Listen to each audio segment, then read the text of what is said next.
Okay. Well, everybody, just want to say first off, welcome to the very first Forgotten Battles live stream.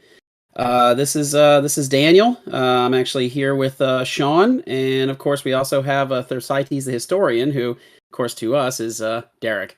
So say hi, everybody. Hello. Hi, everyone. How y'all doing?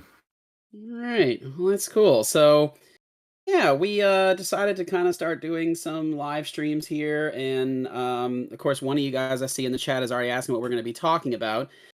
I think what we're going to kind of focus on here is we're going to talk a little bit about, the status of the channel and a little bit about some of the future things that we're working on, what we're working on now. And then another thing we would like to do is maybe also do some commentary on some of the comments you guys have been leaving on some of the videos. And I think you guys would agree with me that, a lot of these comments, I mean, that people leave, some of them are, what should I say, they're pretty complex, and they're not always easy to just answer right off the bat. So I think it's something that some of them I think are actually kind of worth maybe discussing and talking about. So, we'll bring that up a little bit as well. And also, before we get started, though, first off, I just want to say thanks so much to our patrons, the few that we have that are, of course, helping to keep this thing alive and helping us to be able to, afford some of the software and equipment that we need for this thing. Also, anybody who's donated as well. Actually, particular mention to Mr. John N., who sent us a very, very nice donation on Venmo. So if, you hear this later or you're listening now, we very much appreciate that. And of course, to all of our subscribers. Yeah, and I see a bunch of you guys are also coming into the comments now too, so that's really, really great. We'd like to see that. Of course, I'm not one to drag things on too much, so let's get right to this. Or as they like to say in YouTube, let's just jump right in, guys. Yeah, it does seem to be a YouTube cliche. Yeah, right. Smash that like button, y'all. Like, comment, subscribe. Yeah, comment, like, subscribe, smash the like button. Oh, I hate all that. Anything that sounds like zoo radio, I'm immediately turned off. Yeah, I think that was a major influence, especially for a lot of the early YouTubers. Yeah, right. I think so too. Like, you ever listen to like really early Glenn Beck before he got political? I've heard stories that he was basically just a morning zoo guy. Yeah, he was a morning zoo guy, and I think he like had a like a monkey in the studio with him or something like that. And it was just, yeah, it's as bad as it sounds.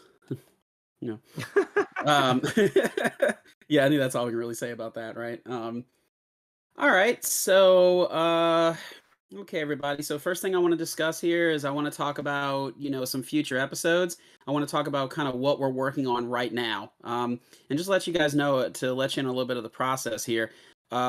we tend to have our idea sessions where we talk about, different, perhaps battles that may or may not qualify for channel. And as many of you have been on our channel for a while now know that we try to focus on.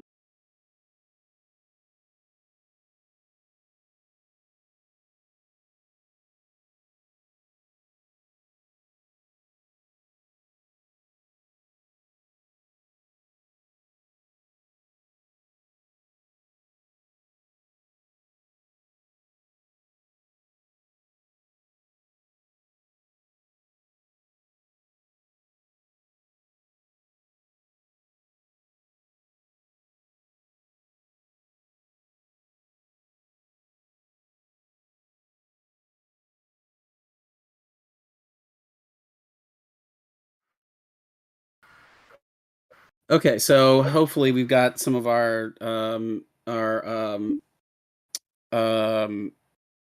technical difficulties worked out. But all right, so yeah, Derek, we were just talking about the World War One video, and of course, we were talking a little bit about how Santa Anna's a complete bastard. Um, but back to you, Sean, too. This is the big one right here. So Sean has just finished writing a very long episode on the Vistula Oder campaign. And I got to say, I did a little proofreading on it today and kind of looked it over. Yeah. And I got to say, I got the same feeling reading this one as I did when I was reading Gurganj, our Genghis Khan episode, right? It's like after a while, you kind of were like, you sort of take it for granted that he's just going to slaughter a whole nother town and kill every man, woman, dog, cat, and parakeet in the entire city. What I get the sense from Vistula Oder is that it's kind of the same thing except being done to the German army. Yeah, in a way. What's happened to the German army, of course, is that they'd suffered such horrible losses in 1944. The Germans lose more men in 1944 than the other 4 years combined. And the two worst defeats that they suffer were destructions of Army Group Center and the destruction of 6th Army. And of course, Romanians and Bulgarians bug out. And Hitler decided that his main reserves had to be on the Western Front. That's where he was most likely to get a decisive decision. And he also he didn't send men to the East. And then the Eastern Front was stripped of more reserves when they were sent to Budapest for Operation Conrad, which I'll probably do an episode on sometime in the future. Oh, Operation Conrad, huh? Yeah, just real quick on that one. It involved the 3rd and 5th SS Panzer Divisions. Third SS was probably, of all the SS Panzer Divisions, probably the most notorious for war crimes. But it literally did come from... It was literally a unit made up of former concentration camp guards. Oh wow! So the cream of the crop of society. Yeah, the very best.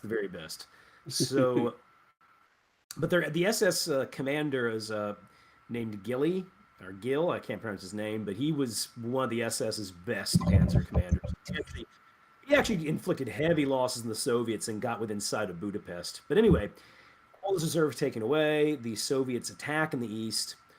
The German defensive plan is poor because Hitler did not allow them to fall back to a defensive line. So they're up front. They get blasted by artillery. And then the Soviets run their tanks in. And you've got some Soviet columns that are advancing days ahead of schedule. Zhukov started giving orders a few days into the campaign for towns that had already been taken. And, he didn't even know yet. Wow, it's moving that fast, huh? Yeah. One historian, Robert Citino, great historian, he said that after when he wrote the Vistula Oder campaign, he's a great writer. He mentions like the line gets blasted, and he says, and then entered the travelogue phase of the campaign as the Russians ride to the Oder River. They're just enjoying the countryside. Yeah, it's also interesting to talk about because of the it's also one of them. You have a lot of, World War II is chock full of atrocities. There's going to be a lot with the Vistula Oder campaign because a Soviet soldier being wanting revenge being encouraged. So lots of rape, murder, and looting right across Poland and Germany. There was also a lot of liquidating anti-communist Poles, the kind who wanted to set up a non-communist Poland after the war. Yeah. of them were liquidated.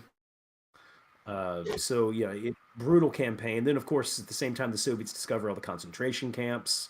This is when I mean people have known Hitler was doing bad stuff, but it's really with this campaign that the evidence is discovered in large quantities. And so anyway, yeah, so it's massive. I believe it comes in a little over 8,000 words. I give some I was going to have a pretty detailed commander biography for Ferdinand Schoner, but I've decided to use him for a Forgotten Battles episode at some point. Oh, okay. Yeah. Well, he's just an absolutely loathsome, horrible person, but that makes him interesting. And militarily, he is controversial because a lot of literature, especially in the West, portrayed him as a hidebound guy who just follows Hitler's orders, and there is truth in that. But he also was a pretty good defensive fighter. No, I mean not he's not as good as say as Walter Modell, and he's a really horrible person. Like there's very few redeeming personal qualities, but I do think he actually was a pretty good defensive fighter. I could say that. Cool.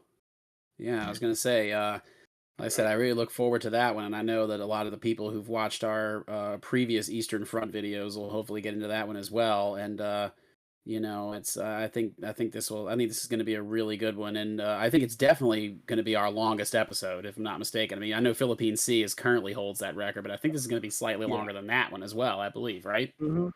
Yes. Yeah. And yeah. Rokossovsky. We'll do a Forgotten Commanders Rokossovsky at some point in the future.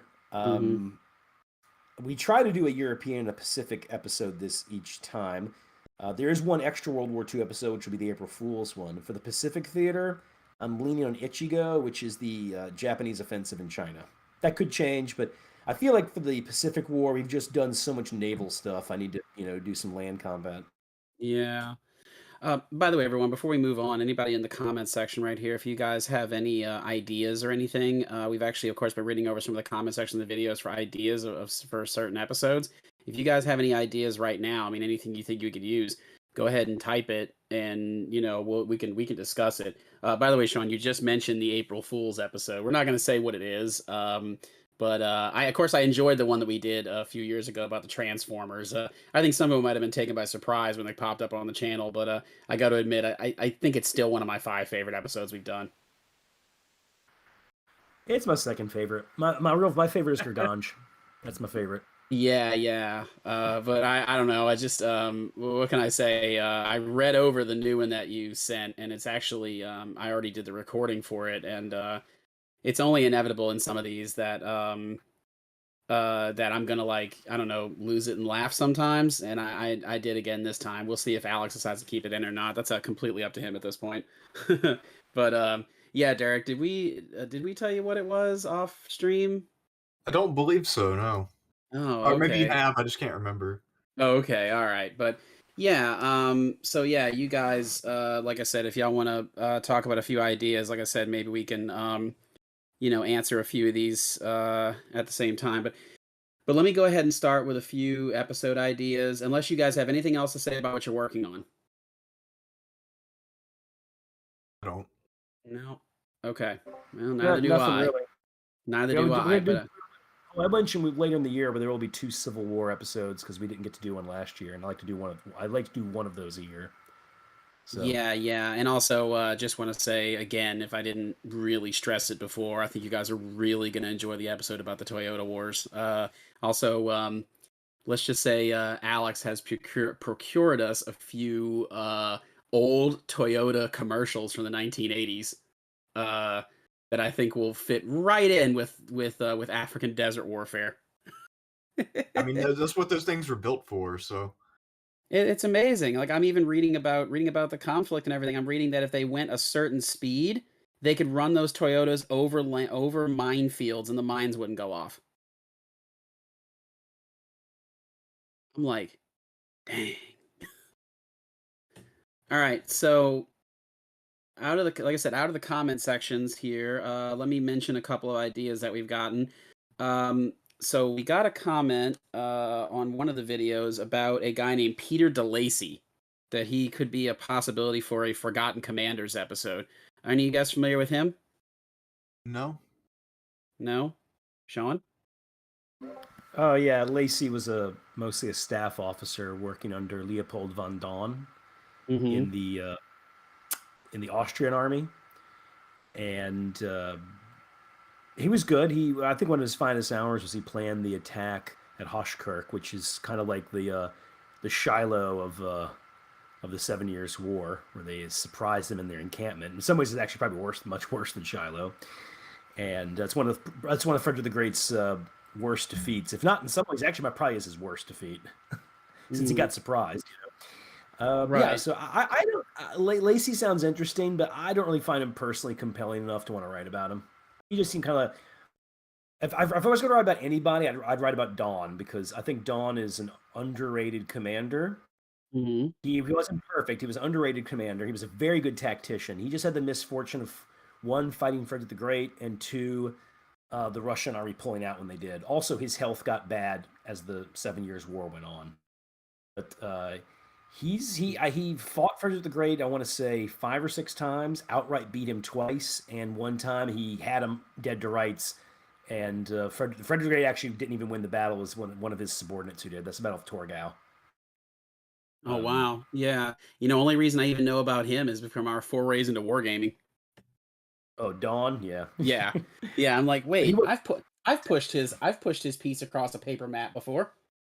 yeah. Like I said, he was an excellent tactician. Oh, and by the way, Mr. Ben Gerber, who wrote our Sinsheim episode. By the way, worth mentioning before I forget, for you guys who enjoyed that episode, that Sinsheim episode is actually going to have a few follow-ups to it. Ben is planning on writing pretty much the entire campaign of that year of General Turan in the Franco-Dutch War. So that video is actually going to have future follow-ups. So if you guys I know we got some pretty good feedback on that one as well. I thought it was pretty interesting, because definitely Turan was not a guy I had really known that much about. Um, so and of course I thought it was a pretty well produced episode too. So I'm very happy with that one. But he mentioned on a comment on one of our other videos of a general named Tomas de Zumala Karagui. I definitely did completely destroyed that in my horrible phonetic pronunciations, but he actually seems like this guy might actually be a good idea for an episode in the future. So I'm gonna do a little more research on him, but I think Ben's onto something with this guy. Um, and Sean, I wanted to ask you about Kolam Bangara, which is another one that we got in a comment in the Eastern Solomons video. Someone recommended that as a possible battle. How do you feel about that one? No real thoughts on it. It's part of the post Guadalcanal Solomons battles, which includes like Mm-hmm. Kula Gulf, Vela Gulf, Vela La Vela, and I want to say there's called Harnayu or something, Blackett Strait. Um, these are small engagements. They usually involved a few destroyers. Sometimes maybe you might have a cruiser involved too. Uh, these represent some of Japan's very last victories in the Pacific War. Mm. None of them are crushing victories, mind you, but like Vela La Vela is Japan's last naval victory in the conflict. That was October of 1943. Kalambara is kind of interesting just because we inflicted heavier losses on the Japanese technically by sinking the light carrier Jintsu, which had been Tanaka's flagship. And when I say Tanaka, I do not mean Kamikaze Tanaka of Major League Two. Just put that Oh out there. man, I was really hoping it was definitely him. um, yeah, but they it was sometimes it's called a Japanese victory. I guess it is insofar as they sank a destroyer and damaged 3 cruisers, including one very heavily. And then they lost a light cruiser, but it wasn't the kind of victory that was going to be decisive in turning the tide. Anyway, it's an interest. It's a bit of a little interesting campaign there in 1943, but I don't know. I don't know if I'd want to do any of them, or if I did, it'd be far in the future. Like if I'm going to do another naval one, I'd rather do the Indian Ocean raid, Battle of the Java Sea. What else? Those two. If I'm going to do anything naval, let me see. I actually have a list of ones that I have for the Pacific War and World War II. Yeah, I do. Oh, Cape Esperance would be one, but I have a lot of land campaigns I'd rather do, like Manchuria in 1945. I know you said you wanted to do Impal at some point. Oh yeah, Impal, the British in India. Yeah, so I'm probably gonna hold off. That's I think that's going to be a really big one too. By the way. Yeah, I'm gonna hold off on the naval stuff for a bit. Okay. Hey, so I'm gonna go ahead. I guess I'll go ahead and go to the chat here and see what, because we've actually got a pretty good amount of recommendations rolling in. First off, let's talk about, hi, Mr. Doughboy. The Battle of the Staun be considered forgotten? Yeah, I'm actually aware of that one. I think it's also called the Battle of Sedan. That's one that the Germans fought the French in World War II.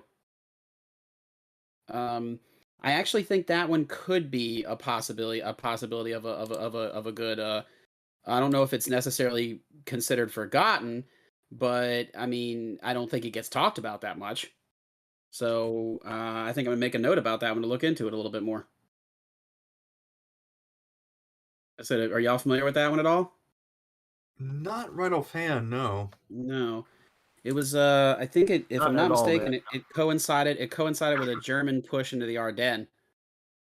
Like I said, in 1940.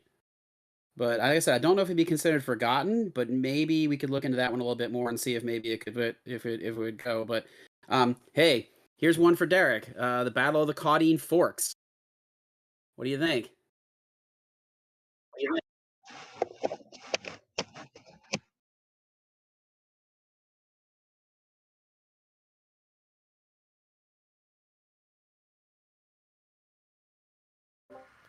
Hey, what's going on? Hey, I was just having some trouble with my mic. Oh, okay. Yeah, that's all right. I said I know I mentioned the Caudine Forks and I didn't hear you again, so I figured you maybe had a mic problem. Oh, well, yeah, Caudine Forks.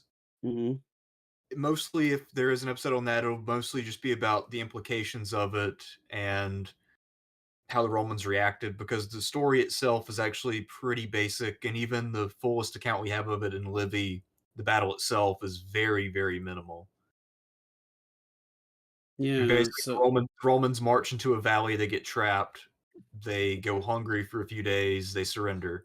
Then they're forced to go through the gauntlet and march back to Rome without their weapons and most of their clothes. And the Romans are then furious and they demand revenge. Oh, okay. So yeah, according to the comments right here, it's saying it was against the Samnites, right? Yes, it was basically the greatest, it was at least the most famous Samnite victory. You know what? I think that one might have been talked about on Mike Duncan's History of Rome podcast. I'm sure it was. It's one of the more famous, I'll say probably the single most famous incident from the Samnite Wars. Well, if it is the single most famous incident of the Samnite Wars, it may not qualify for this channel. Yeah, it probably wouldn't. I mean, of all the battles fought before the First Punic War, it's gotta be way up there. I mean, the only other competitors would be the battle where the Romans were defeated by the Gauls when they sacked Rome, and the battles for Veii in the very early Republic. So, I mean, those are pretty much the only truly famous battles that period, and then the battles of Cincinnatus. Cool. Yeah. I said shout out to the Cincinnati Bengals, Super Bowl. Did they win? No, they haven't played yet, but okay. We'll see what happens, you know. I don't know. I think they could surprise everybody. I don't know. All right, hold on. Let's see. Okay, so next one we got out here is the Paraguayan War, where they fight Brazil and Argentina, also known as the War of the Triple Alliance, 1864 to 1870. I gotta say, I've been trying to look more into South American history and South American wars and things like that.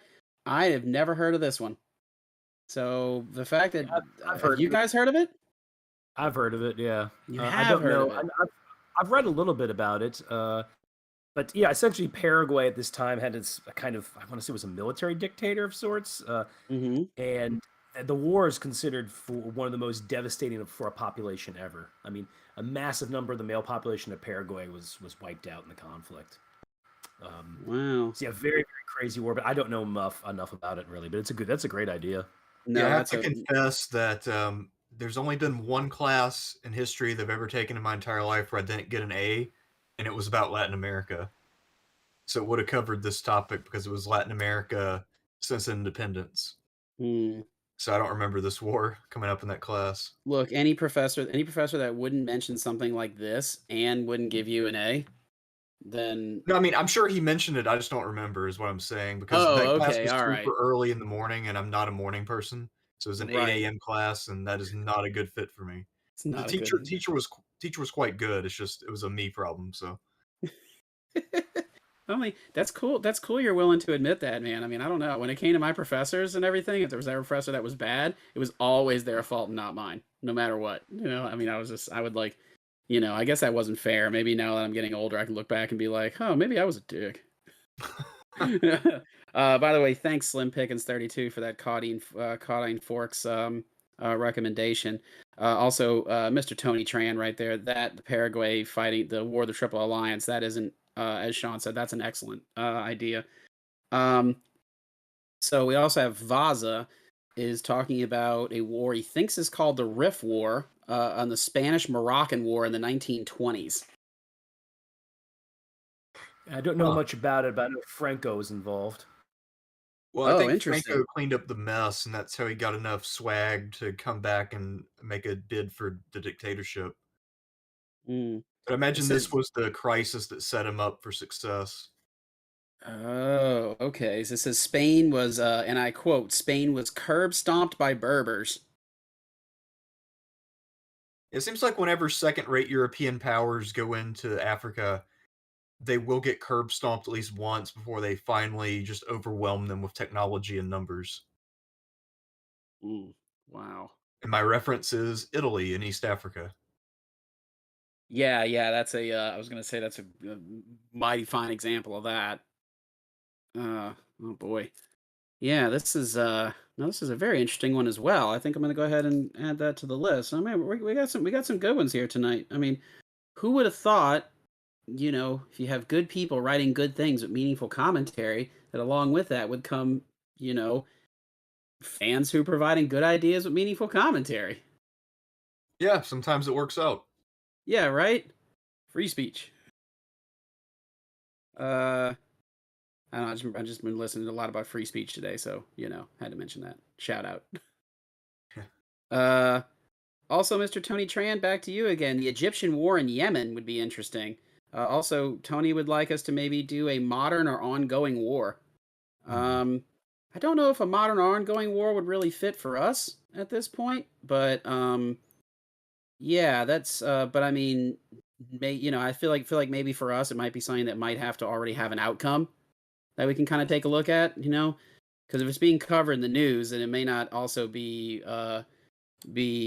for us. But however, you guys have any idea about this Egyptian war in Yemen? Oh, North Yemen Civil War, 1962 to 1970. Never heard of it. Oh man.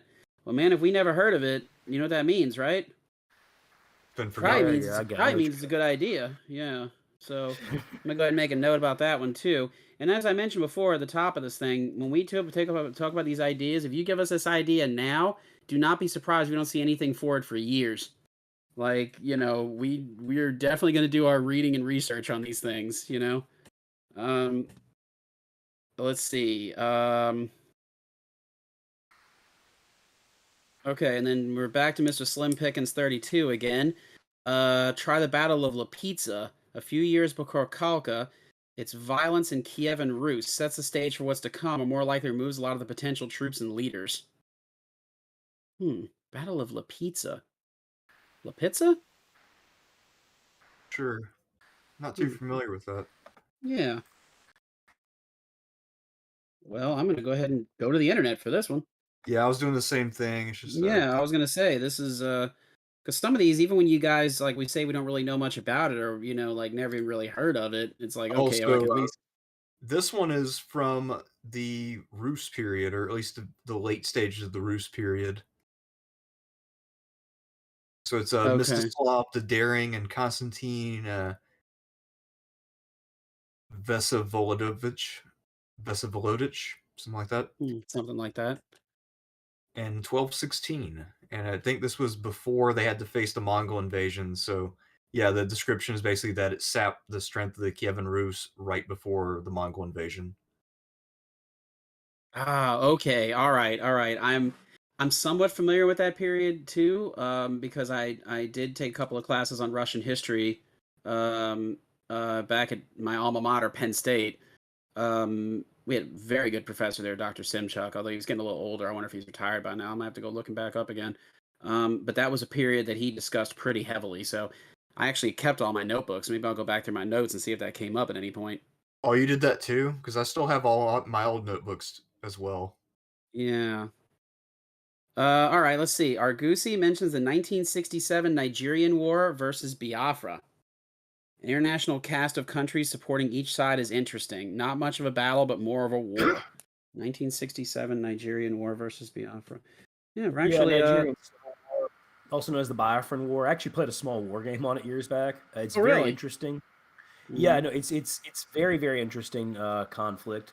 I think that's one to consider because I'd like to do some for various African wars like Liberian civil wars and of Right, course right. That's one that's on the Uganda master versus list. Uganda versus Tanzania Ooh, with ooh, another Idi. good one. Yeah, bringing in our boy and hero Idi Amin Dada. Oh Yeah. man, without a doubt, I think that I think we were talking about this one day, me and Sean and Derek. You can kind of weigh in on this too. We were talking about who are our favorite like kooky dictators. I gotta go with Muammar Gaddafi, General Idi Amin Dada, and Turkmenbashi, the dictator of Turkmenistan. Pretty good Mm. trio.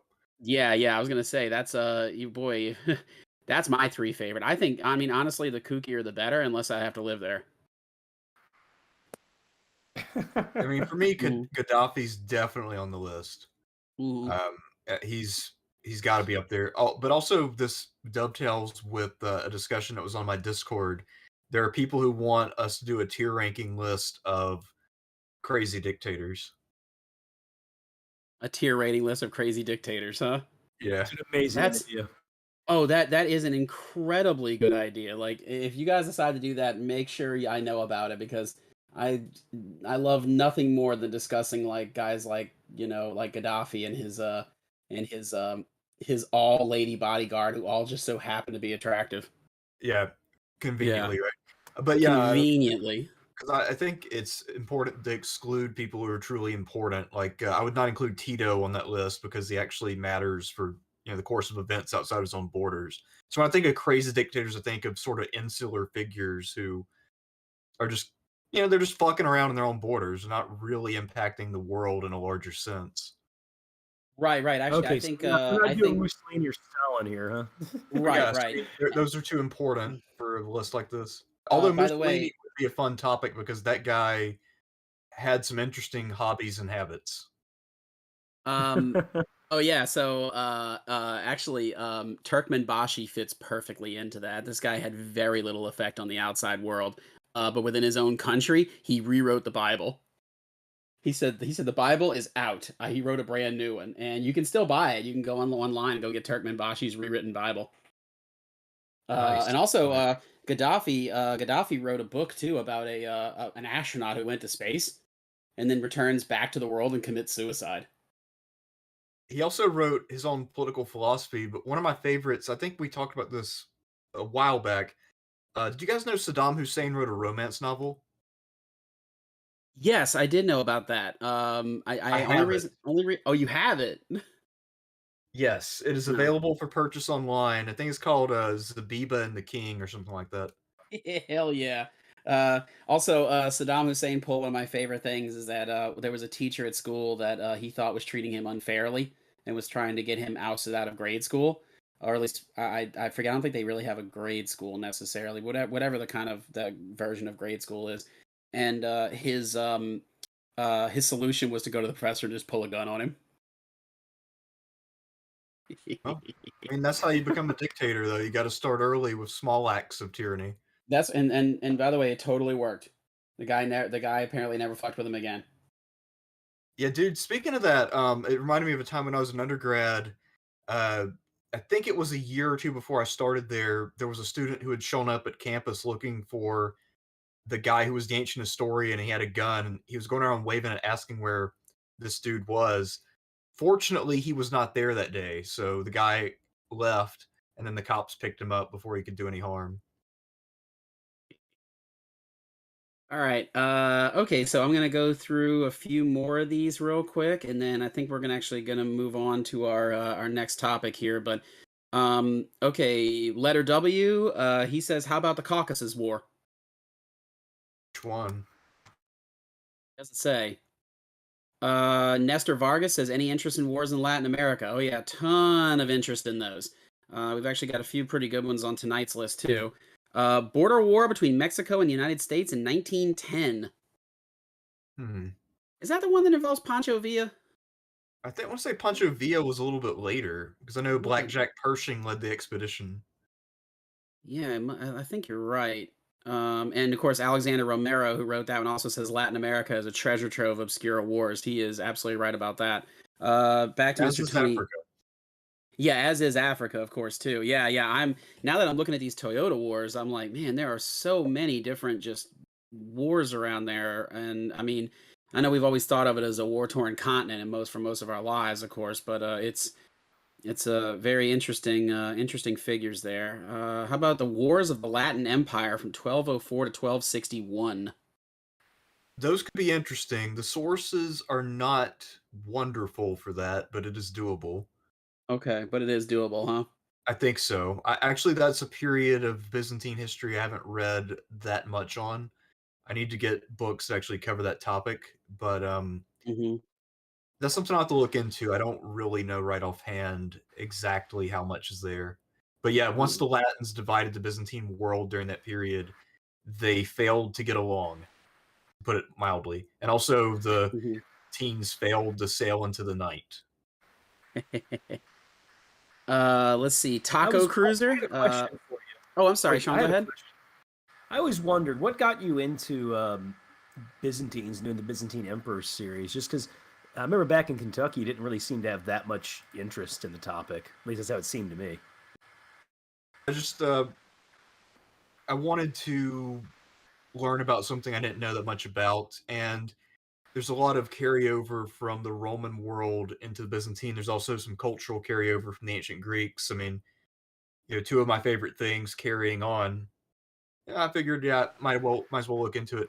Honestly, the reason why I didn't get into it earlier is because some of the people who I knew who were in the field were not people I was terribly fond of.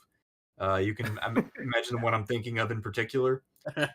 Yes. Uh, so anyway, so yeah, because of that association, I largely stayed away from it because I figured if I started studying it at all, I'd have to deal with that person more. So I waited until I had enough time and space away from that person before I got into it.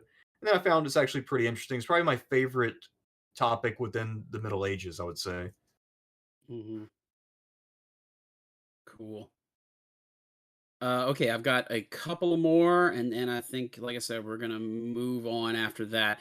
If there's any that we don't get to on this list, if you guys, of course, leave them in the comment sections on the videos and everything. I do pretty much read everything, so if I see another one on there, definitely gonna go look into it, and hopefully it's something that really we feel like fits in the channel and spurs our interest. So, like I said, y'all just comment that, and I'll definitely see it. I've got one Taco Cruiser. Oh, amazing username, by the way. The Imjin War. IMJIN? Yeah, that's a Japanese conflict, I believe, from the. That's when. Isn't that when Nobunaga, not Nobunaga, but Hideyoshi invaded Korea? Let me check real fast. I was gonna say I think that's he's made that interesting. If record. that's, you know what, if that's what that is, that's That is what actually it an is. itch I've been wanting to scratch. Is actually something in Korean and Japanese history. Actually, I'm pretty sure that Taco Cruiser has made that very same recommendation to me before. Oh shit! I was gonna say Taco Cruiser's super into this one, huh? Yeah, and also let's see who else to recognize: Ken Cook, the letter W, Alexander Romero. I see a lot of familiar names. Yeah. Cool. Oh yeah, by the way, letter W's got a thing on here That's about the Caucasus War as a specific war that saw the Circassian Muslims purged from the Don. oh, Um yeah, letter W, if you give us just a year on that one, I'll add that one to the list of us to look into because that does also seem rather interesting. But yeah, like I said, comment in a year on that one and we'll take a look at it. And Sean, this one I imagine is for you. King Philip's War.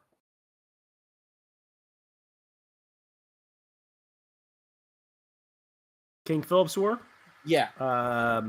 Yeah. I mean, Yeah, I could do that one. I know it's there's some familiarity out there, but maybe that's one that could work. Yeah, definitely. There's an Yeah. Osprey book that's come out on it. I haven't read King Philip's War in a long time though, and then remember we played that board game that was kind of subpar. Right. Yeah, it wasn't too particularly good, was it? I remember I Yeah, didn't that play it, but I remember I came home and you guys were like, "Yeah, we tried to play King Philip's War and that wasn't good." yeah, there was a whole pressure campaign to not publish the game. But Oh, I anyway, remember that. Yeah, you're right. so no, King Philip's War would be a good one. I think it was gonna. We already did, of course, Akia, which Yeah. is the part of the Chickasaw Wars. Yeah. If I was going to do one right now, though, that involves the indigenous of North America, I would go with the Battle of Bad Axe in the Black Hawk War. The Battle of Bad Axe, huh? Oh, you know what? I think you already sent that one to me as something that's on the master list as well. Probably. Yeah, so also Battle of Bad Axe, huh? That's pretty cool. it sounds like a made-up fantasy thing, like something that would be in the Golden Axe universe. Yeah, Golden Axe. the dwarves the dwarves made their stand at Bad Axe. Yeah, Gilius Thunderhead led a downhill charge into the orcs. Gilius Thunderhead. Dude, did you just come off the top of your head? No, Gilius Thunderhead was a character in Golden Axe. Oh, damn it. I was really hoping you came off the top of your head. I was like, I'm totally stealing that because No, I would have been proud of myself if I'd come up with that. well, you know Unfortunately, what though? I am writing it down though because I'm actually there's a video game I want to play real soon. What is it called? It's a first person shooter where you all play a bunch of dwarves. I know what you're talking about. I think it's on Xbox Game Pass right now. Yeah, and a friend of mine's playing it and saying that he wants to go play, so I want to kind of like go on it. And I'm trying to, I don't know, I think you have to make a character or something. So I was thinking about making a dwarf name, but I mean, if I can use Gilius Thunderhead, I'm just gonna do it. Yeah, he's a great dwarf character. I'm sure it's already taken unless you can have duplicates. Hmm. Someone could also write like a Golden Axe erotic fan fiction called Gilius Thunderhead. Yeah. God damn it, Danny. God Let, damn it. okay, so all right, so yeah, moving on here. Yeah, and like I said, any of you guys have any more video ideas? Like I said, be sure to drop those in the comments somewhere. And also, we will do this again, and I'll always try to make sure everybody's got a chance to put in their 2 cents about different video ideas. So we'll get back to those at a later date. Okay, so what I want to do now is I want to go on to some of, like I said, some of the comments on some of these videos, things that I think are worth talking about, not just rifling off a random comment on. So actually, I'm starting with our Forgotten Commanders episode about Admiral Frank Jack Fletcher, who I think we all agree was done dirty. Absolutely. Oh, most certainly.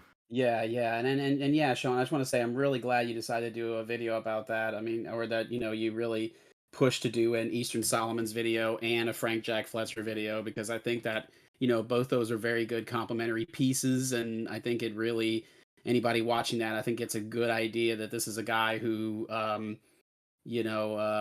definitely definitely deserves. Excuse me, definitely doesn't deserve what he the reputation he got.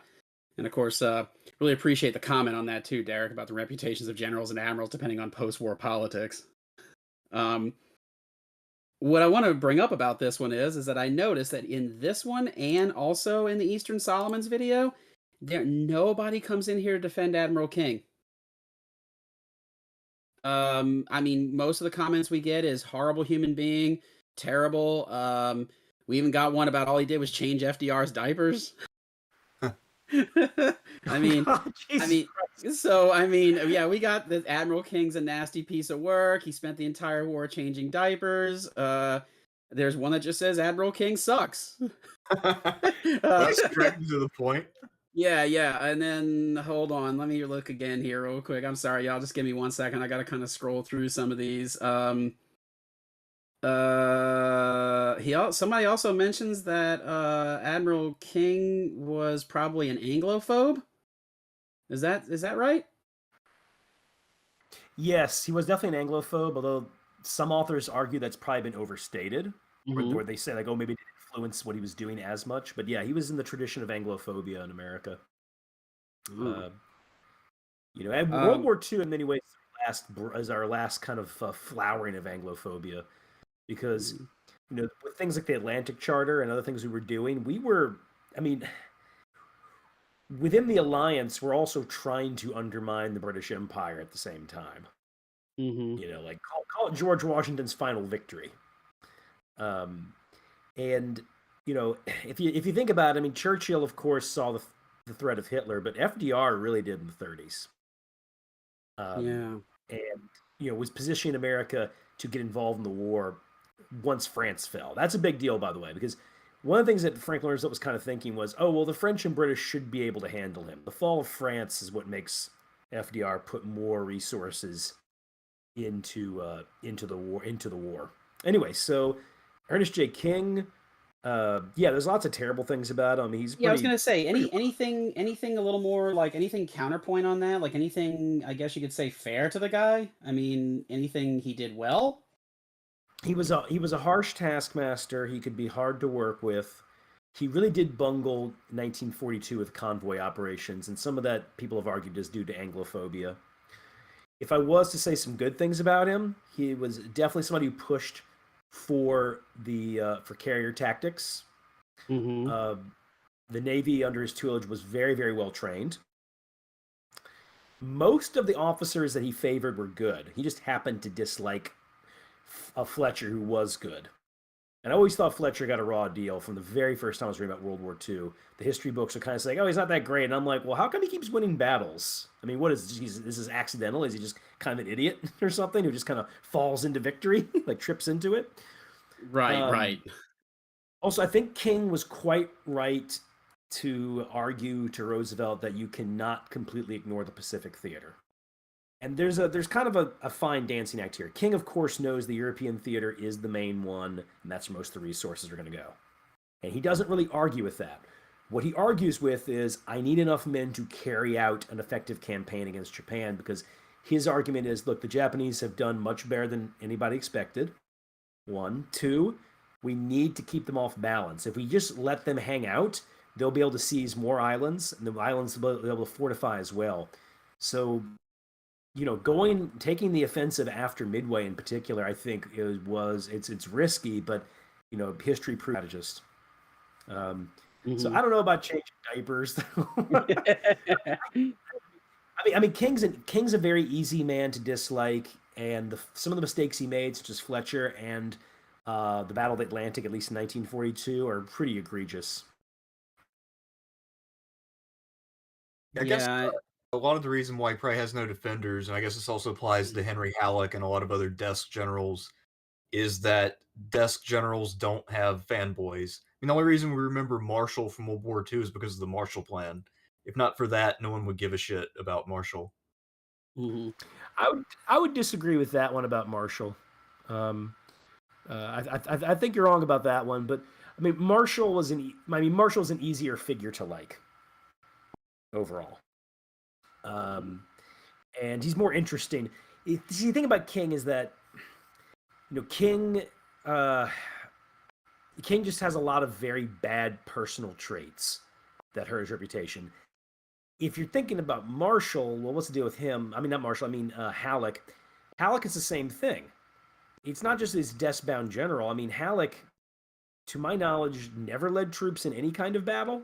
I mean, except for the siege of Corinth, really. And Halleck played his favorites. He had that complicated relationship with Grant, but one that most people perceive as more negative. I'd say more negative than it actually was, but still. So yeah, I think Halleck and King just have personal traits people dislike. King is actually well thought of overall, I think. I just think that if you hate King, the Fletcher video is right up your alley. Yeah. But most books I've read about World War II, King is portrayed as a very difficult man, but a very capable man, right person for the job. And same thing with Marshall, except he's not a difficult guy. But yeah, Halleck, I mean, and let's just face it, man. I mean, Halleck has no charisma. He's a fucking dork. I mean, that also never helps. I mean, if you have no charisma, then you better be kicking some serious ass. Yeah. Yeah, I mean, George Thomas, right? I mean, they don't have any charisma, but they kick ass. Who again? DeVoe and George Thomas. Those are two examples of what you're talking about. Yeah, because I mean, DeVoe, I think clearly from a skill perspective was probably the best marshal, but he's not definitively more famous than Ney or Sewell or a few other guys. I'd say Ney, Moran, Sewell might be a little more famous, but to be honest, if you know who Sewell is, you probably know who DeVoe is at this point. That's true. Also, Masana, I guess, would be in that top 5 or so. Yeah. oh yeah, by the way, Ben's in the chat. And Gerber? Yeah. Just told him hi. Okay. Yeah, really cool he's here. So because we just don't really want to stay off the topic of erotic fan fiction, I just want to say that maybe someone should make one about King and FDR changing diapers, but all right, moving on. Yeah, I wanted the FDR's famous cocktail parties. They go in the back room and then they have some playtime. Danny, this is, how can I say this? This is a gross and indecent, and it might be the worst idea I've ever had. It's gross and indecent, and Sean is opening a Word document as we speak to begin writing. It was a dark and stormy night. Oh, by the way, I want to say hello to Ben. Thank you for your work, Ben. Yeah, I second that, by the way. And I actually said earlier on about how we're going to do some of those follow-up videos to Sensheim. So, yeah, we're really looking forward to seeing some of those, and I think a lot of the people too are very glad to be introduced to General Turan and his campaigns. So, yeah, really awesome work. We're looking forward to it. Yeah. Oh, okay. So moving on real quick. Eastern Solomon's video. We got kind of the same thing in the comment section. A lot of King hatred. Also, someone else talking about how I accidentally pronounced the bow of the ship as the bow of the ship. And yeah, I did that. I totally did that. And I didn't think that I did, but I realized it was because... So I found out something. I have a real problem sometimes when I'm talking and I'm doing my narration if I decide to also drink coffee. And I think it's because, like, the milk and the coffee, because I drink iced coffee and actually builds up a phlegm. So my last 2 videos, I've been drinking just straight water. And I can tell I'm doing so much better. But unfortunately on that one, I was kind of like the bow of the ship. It's like I slurred it, and I was like, oh, dang. See, that's interesting you bring that up because I've noticed a lot of times when I try to record lectures and I'm drinking coffee, because I usually do those a lot earlier than I do streams. If I'm drinking coffee, sometimes I find my voice will quit on me and I have to start over. Yeah, and yeah, it's really something, because I'm a complete coffee addict. I mean, my drug of choice at this point is just, straight caffeine, but it's like, yeah, that the iced coffee that I drink, it just doesn't help. Oh, by the way, someone also talked about the editing and presentation on the videos. Yeah, definitely. We'll throw that out to Alex. I mean, everything is. I mean, we're really putting this thing together, and I mean, I think we're I think we're just miles ahead of where we were on that. But I'm always hoping that this channel and the videos that we make have a certain, for lack of a better word, Ken Burnsian type style to them. So I don't know. I feel like I like the idea of these things being like educational tools. So, a little extra frill is good, and I like that we do a little bit of both now. Let me see if I have anything else here on. I don't know if you guys have anything else to say about Admiral King or Eastern Solomons or anything, but I'm gonna make sure that we don't have any other interesting comments here that I wanted to bring up. I'm good. I'm all good. Yeah, another one. King was such a drama queen. All right, yeah, so I think we can move on from that one. Okay, and actually, speaking of Sensheim, got a, let's see. Okay, so I just want to mention this one real quick, but we actually got a comment of someone who had not actually heard of this battle, despite the fact that they live near Sensheim in Germany. Cool. And there actually are like monuments and plaques around that area to the battle. And the guy was like, "Yeah, I'd never even heard of this before, and I live there." Just thought that was pretty fun. I don't know why. Okay, so let's see. All right, so on the Maurice de Saxe video, let's see. Someone thought a lot about Barry Lyndon while they were watching this one. Showing any comments on that movie? It's really boring. It's like Kubrick's Yeah. worst movie. Yeah. It's like its worst, and which is hilarious because I love the era, and it's a wonder. It's a great wonder of cinematography. Since it's lit it's lit by candle at night, and they had to get special lenses for that, and they went out of their way to make it look and feel like the 18th century, which they achieved. Unfortunately, it's just boring. Yeah, and I mean I'm to agree with you. I mean beautiful soundtrack too. By the way, I don't know if you mentioned that just now, but yeah, I mean beautiful soundtrack, beautifully lit. Yeah.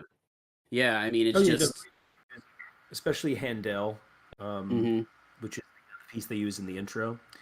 And yeah, I could see why. I mean, Barry Lyndon is like a rake and a gambler and all the things that Maurice de Saxe is as well.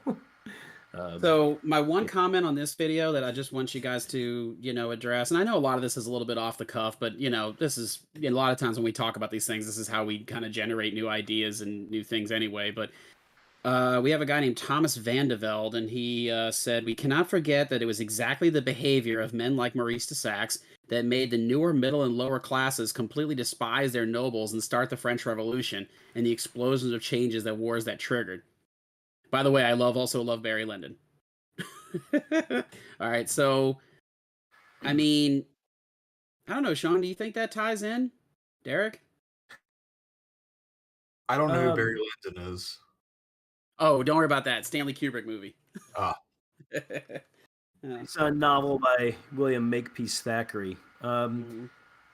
It's an interesting comment. That's essentially Thomas Carlyle's argument. That he thought Maurice was just he used Maurice as a way to mock the kind of French aristocracy of the pre-revolutionary period. I think like I think those actions certainly hurt the monarchy, especially with Louis XV. However, if you look at it the same way, Louis XVI, the court is more restrained than it was under Louis XV. So if anything, it's less like a giant party. But I think ultimately it was winning and losing that mattered most of all. So, I haven't found any evidence that Maurice was a despised man in general. I mean, except by guys like Thomas Carlyle or prudes. Right. Actually, I don't know. I've found like most of the things I've ever read about him have been pretty glowing. And I mean, and even if you don't like him, I mean, the dude's all personality. Yeah. Yeah, and and like you said, people that have a tendency to not like people like Maurice de Saxe have a tendency to people I don't like. Really? Yeah, I mean, we've talked about this before, and I know I'm not the only person in the world who says this, but I like the extremes of the human experience. Like, please, I beg you, live the rock and roll lifestyle. Like, I will do enough normal things in my day to fill the world with normal things. You, on the other hand, I need you to get trash and destroy hotel rooms. Yeah. Absolutely. Great. Yeah, that's just how I feel about it. Destroy a hotel. Yeah, I'm gonna need you to do that. All right. Okay, Yeah. Sean, on to the Gergange video. So we got some really good comments and feedback on this one. People were very interested in it. Didn't get as many views as we were hoping for, so I was hoping some more people would come on and talk about it. Also, someone did comment on the music and how cool it was, and I mentioned that they really need to listen to the band The Who. And of course, for many of you guys who are familiar, and not The Who as in like, Roger Daltrey and, Pete Townsend. The Who from Mongolia. It's a Mongolian metal band that comprises like old folk music and throat singing, along with like, kind of orchestral metal. I saw them live here in New Orleans, and it was fucking awesome. And so some of the music we have in that was kind of inspired by them, so I thought that was pretty cool. And they got some pretty great videos on YouTube. So, however, someone in here actually took some. Well, first off, we did get we did get a comment that said, "Imagine how nice the Khorasan towns would be now. They'd have CC's Pizza right next to the Dollar Tree." I mean, I thought that was a pretty funny fucking comment. That's a good one. That's a good one. Yeah, he's like, man, if they hadn't just come through there and just killed everybody, man, they could have had Dollar Trees and CC's Pizza. Yeah, it's interesting with the Khwarezmian Empire because it was literally cut off before it even got to its prime. Yeah. I mean, it was nipped in the bud. It wasn't a very well-established empire. I think the ruler who was defeated was either the first or second to ever rule that particular empire. Actually, I think he was the founder. So, I mean, I think it was a 20-year-old empire when it was destroyed. So we really don't know how far it could have gone without the Mongols. I was gonna say, and I mean, if that's the case, man, it was a rather large empire for being so young. Yeah, and Took that's up part of why a pretty big amount of land that's area. part of why it didn't have too much staying powers because I mean the Khwarezmian identity wasn't exactly a thing for most of the subjects of the empire. Mm-hmm. I mean, they had their home area, but it wasn't that particularly large, and they hadn't had time to really assimilate their neighbors. So it was based on the reputation of its ruler. And then once he starts getting his ass handed to him by Genghis Khan, well, there goes that. Yeah. So, anyway, the only I'm sorry. Go ahead, Sean. They were around longer than that, but they were around longer than 20 years. I think it might have almost been 100, but it wasn't until about a 20, 40-year period that they rapidly expand. That's what I'm referring to. I mean, they had their homeland, but in terms of actually being an empire in the proper sense, I mean, that was very much a product of that generation. I'd say 30. It's longer than 20, though. It's like 30, 40 years. Al-Aldan's father had greatly expanded the empire. And then, of course, Al-Aldan himself, massive. One could argue, of course, the empire expanded too quickly at the same time, like you were saying, that it was going to be hard to integrate those other groups in. So, yeah, it was an empire nipped in the bud for sure. Okay, so last thing I want to bring up about this video real quick is it said one guy took issue with the fact that we said Mongols were not good in close combat. They said they had lancers and they had wickedly sharp swords. On this one, I beg to differ.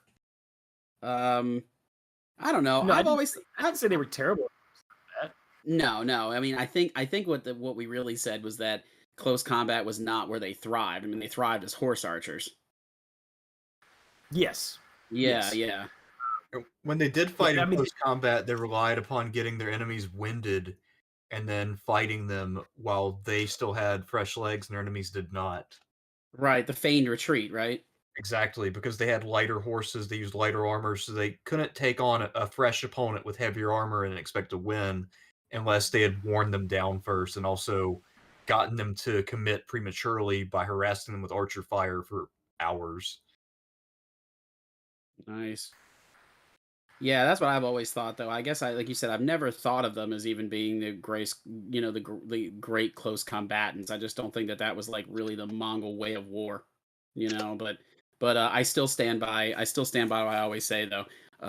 Just like this guy says in our comment section, he says Genghis is the goat. By the way, username Hunter by Hunter 2011 Dick Riding Association. Boy, Yeah, he's another one who is a commonplace on my channel. But another frequent flyer in your sphere. yeah. No, Anyway, I still think Alexander's the goat, but Genghis is up there. I don't know. I don't know. I don't necessarily look at that conversation as, I'm sure you guys would agree, as terrifically academic. It's more like a my dad can beat up your dad conversation.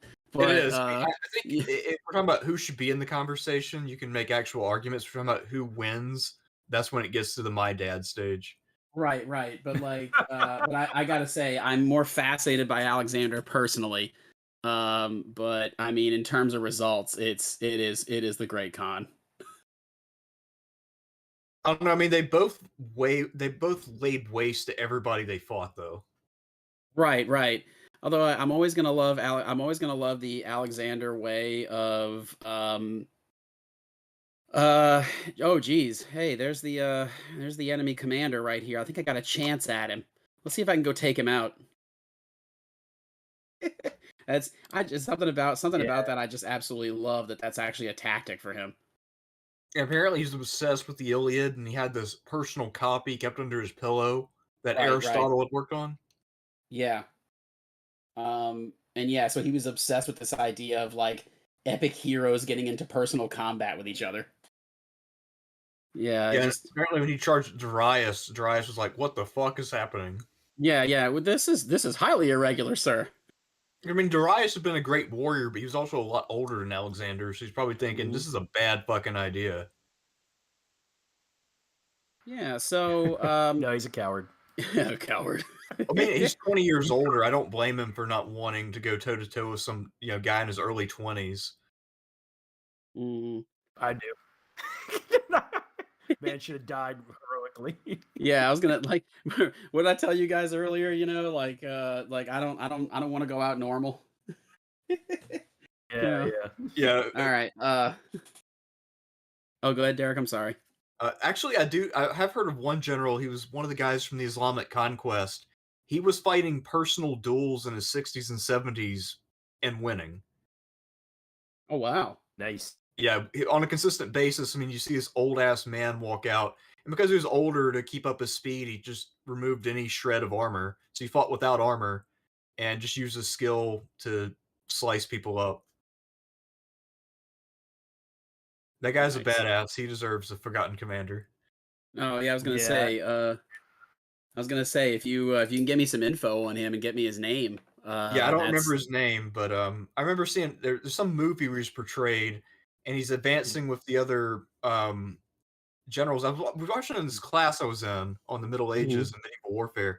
So I asked the professor, I'm like, isn't that guy a little old to be doing that? And the professor said, age doesn't apply to this man. Yeah. It's just there is no age. Okay, so I just want to say we're getting on to probably our last kind of formal topic here. So first off, to everybody who commented tonight, thank you guys so much. We appreciate all the suggestions and everything. Like I said, I got one more thing here I want to cover, but hey, if anybody wants to consider, becoming a patron or, donating or even just sending us a random Venmo payment, anything like that, please do. It really does help. Don't have to, but always very helpful. We describe kind of the way we like to do it. Donations if you want to make them. All right. And actually, before we so I said I want to cover this last little bit of comments, and then I want to kind of talk to you two about something else, or just kind of see what's on you guys' mind, and then we'll be wrapping up. But so last video I want to talk about right here real quick is we did our Forgotten Commanders video on William Walker, and overall we got some pretty excellent comments on this one actually, and we even got some people who said that they maybe want to do a video on the Second Battle of Rivas, which is actually this is where I originally found out about the guy was about the Battle of Rivas. Um, and then I found out about him, and I decided it might be better to do more of a biographical about this guy. Um, so overall, I think this video went over fairly well. However, there was somebody on here though that was kind of talking about that they wanted the portion of the video to be a critique of Walker. An analysis of the imperial relationship between the U.S. and its neighbors would have been interesting. At least now I'm more interested in learning more about the period of Central American history. I know basically nothing specific about post-independence Latin America. And then the same person here also said, well, another person on here too said that the video was incomplete because I missed William Walker's nemesis. So I just want to say, for anybody who read that comment or was curious, I mean, I did a pretty good amount of research on this guy and read a whole lot, and I never found any of the other nemesis other than the people I ran into. I mean, there was the Costa Rican president. I don't remember his name right now, but then there was also the man who fought against him in Mexico. That was Antonio Melendrez, who in that part of Mexico is I mean, God, to say he's a national hero around those parts is an understatement, And I think what I found so fascinating about the whole thing was how important these filibusters and these filibuster wars were to Central American history. And there's this whole period before the American Civil War where guys like William Walker are just, I mean, I don't know, I just feel like they're just not talked about, So I thought he was perfect for a Forgotten Commanders episode. I mean, geez, when I was first looking into him, I even looked back and forth on whether or not he's actually a military commander. And I was like, nah, he definitely is. Not a particularly good one, but, I mean, I would consider him more of a blunderer. But I think what I have to say about this comment, because this was a video that I wrote, was people were asking for somewhat of a critique. And what I answered back was that I didn't feel the need to really do a critique as much as I wanted to do a biography. And, what I want to say is for the people who watch these channels and, watch this content and everything, I really hope that people can, read this stuff and infer their own conclusions about these people. Like I find Walker fascinating because the guy is in many ways, I mean, how can I say? He's kind of a kook, but that's what I found so interesting about him. Some random guy from Nashville, Tennessee becomes president of Nicaragua for a year. How does some shit like that happen? So I think that guys like that are just, worth talking about and very interesting. Also, you know who else belongs in that series? Dan Sickles. Yeah. By the way, last thing I just want to say about Walker is that I did have someone come on here and make an incredibly negative comment about how, we glossed over the fact that William Walker was a white supremacist and that he was, and I don't know, I feel like we definitely touched on that in the video. I just feel like this person was hoping I was going to use the proper buzzwords. So I left a comment for the person and said, hey, I think this guy's career kind of speaks for itself. I think, when you read his history and read his background, I think I think the conclusions that you reach are probably pretty accurate. I don't think there's too much more to say about him. And that person looks like they went back and deleted the comment. It's gone. Oh, interesting. Yeah, I don't know why.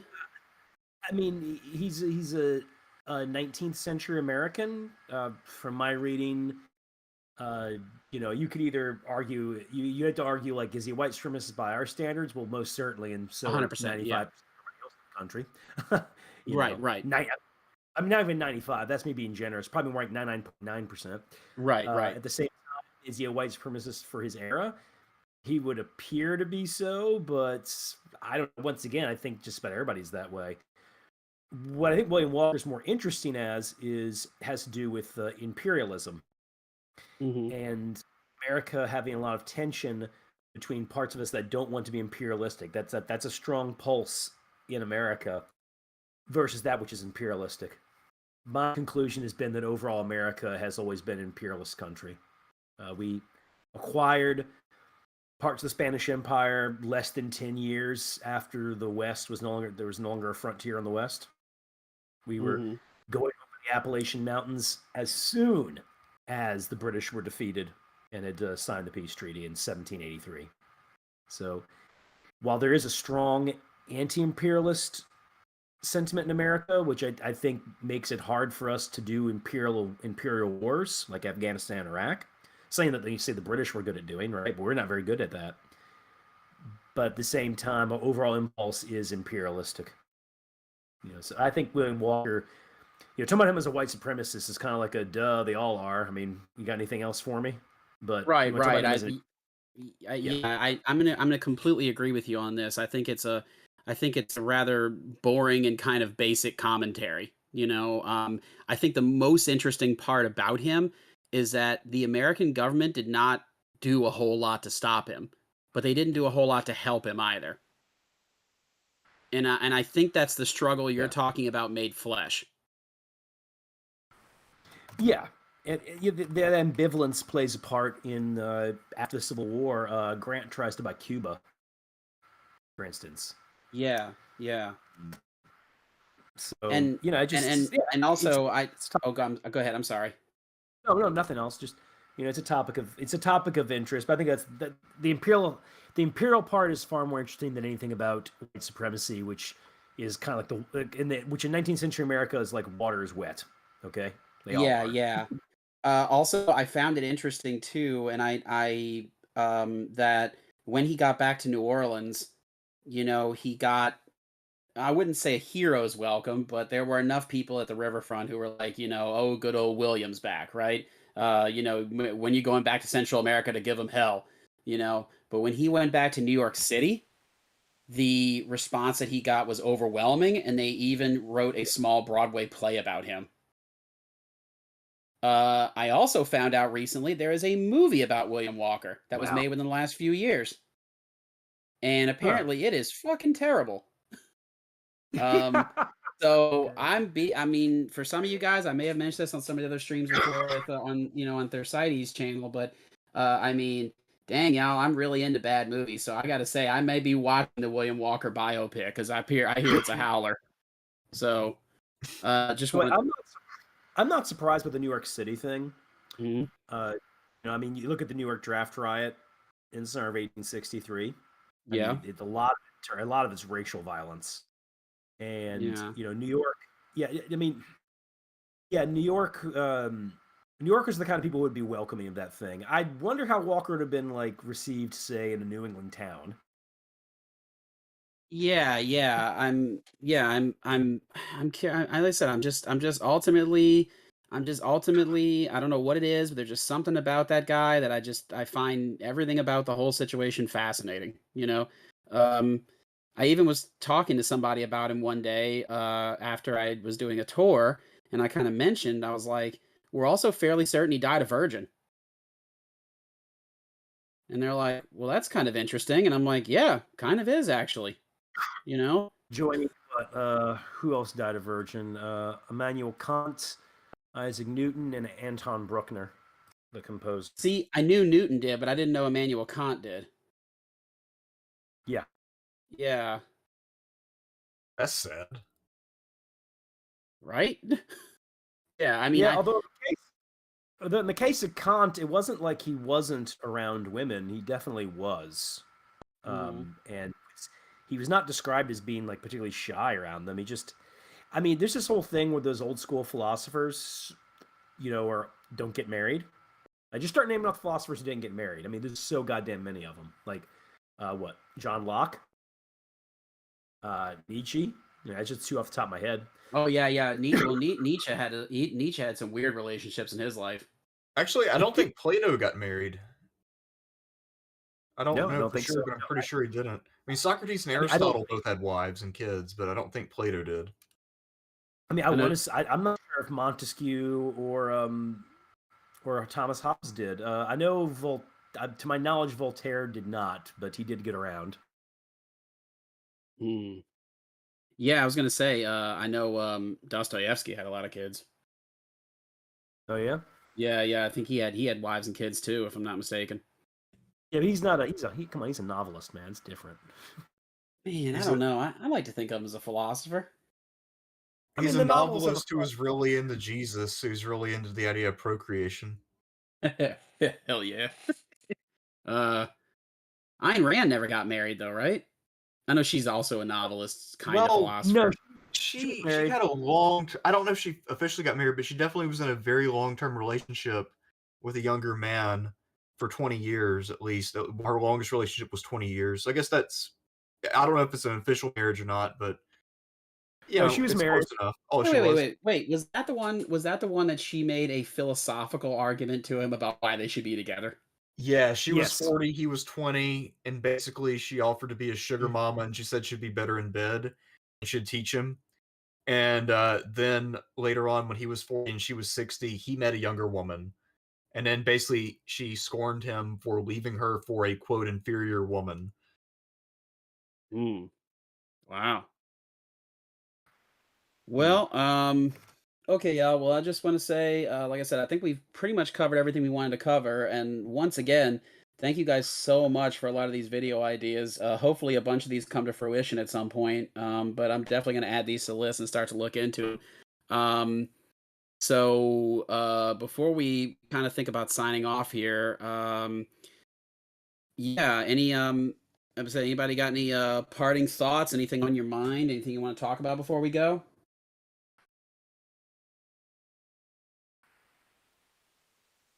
I The only mean, thing I can think of is that I plan on doing 2 Romans of Renown videos this week. oh, So be on the cool. lookout for those. That's good. That's good. That's good. I mean, for me, I'm just counting down till Putin invades Ukraine. Yeah, I don't think it's gonna happen just because Oh, it's been yeah. delayed so much. You think he's gonna back off? I think I don't think so much that he'll back off. I just think the Ukrainians will cave. Yeah, Ukrainians will cave. I think a lot of it is because people in the West don't want a war, so the backing will be too lukewarm for the Ukrainians to trust that the West will cover them, Hmm. I could so see they'll that. cave. Oh, okay. Yeah, I don't know. I just get this feeling that he's definitely not gonna want to lose face. I don't know. Um, Also, I don't know. I found this. I found this article somebody wrote not too long ago. I forget the name of the person who wrote it off the top of my head.